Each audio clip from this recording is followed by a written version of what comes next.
The latest jobs report came out, and I'll break it down next. You're definitely going to want to watch this one. We just got the latest employment data at the end of last week, and here are the major takeaways. 1, the hiring pace has slowed. Secondly, we saw unemployment come in at 3.5%, slightly less than the expectation of 3.6%.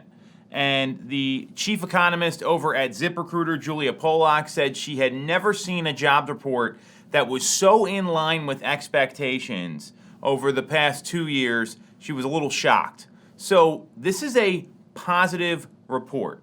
And I'm not saying it's positive when we see that the hiring pace is slowing or anything like that. I'm talking about what the Federal Reserve does next and how it affects housing.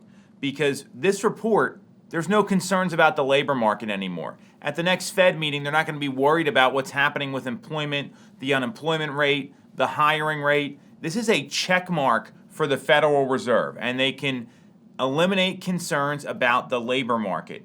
So what does this mean for housing? And this is really the big question here, because we're in this era now where it seems like every day there's a piece of news that comes out that creates even more volatility in the marketplace.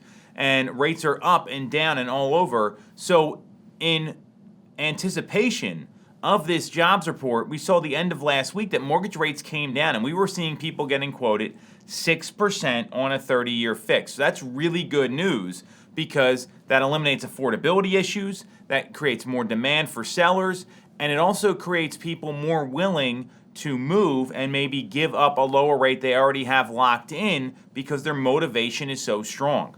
So all of these things are good news.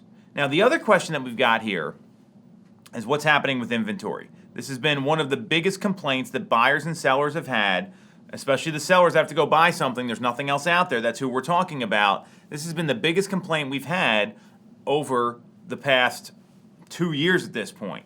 And what a lot of economists are predicting, specifically Logan Mohtashami of Housing Wire, is that we might have hit the bottom of inventory this week.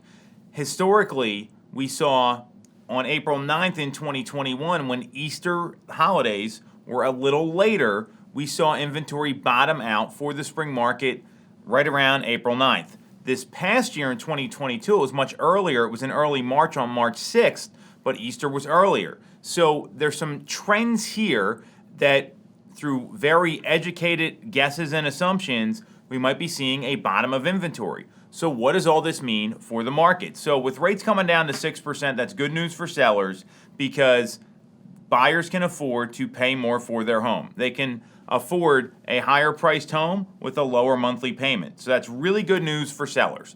On top of that, for home sellers, I'd be very mindful of forthcoming inventory to the market. If we're really going to see inventory bottom out, because let's face it, we had spring break last week. People are away. They're on vacation. This is something that happens seasonally with the market. Typically, right after that, most families, because kids are in school until late June now, they want to move over that summer window. So there's likely more inventory forthcoming. So if I'm a seller, I'm getting my home on the market sooner. For the buyers out there, 6% is a great rate. That's the lowest we've seen in a while. Just a couple weeks ago, we were over 7%. That's massive savings on your monthly payment. And on top of that, with more inventory forthcoming, I'd be getting in touch with an agent who knows how to navigate this market and can give me the right information so you can make the right decision. Have that meeting now. Sellers, have your meeting with a potential listing agent interviews now. Don't wait till you want to get the home on the market in a week, because to properly list a home, you want to have a nice lead up. Same thing with buyers. You want to get educated early in the process so when it's time to make a decision, you're not running around at the last minute. That's what you want to be thinking about with some of these economic indicators. Looks like rates hopefully will settle in because of the jobs report coming in where people expect it, where the Fed expected especially. Let's hope rates stay that way, they stay stable, and let's hope we've hit the inventory bottom. Historical data does show trends, and that's what I explained here.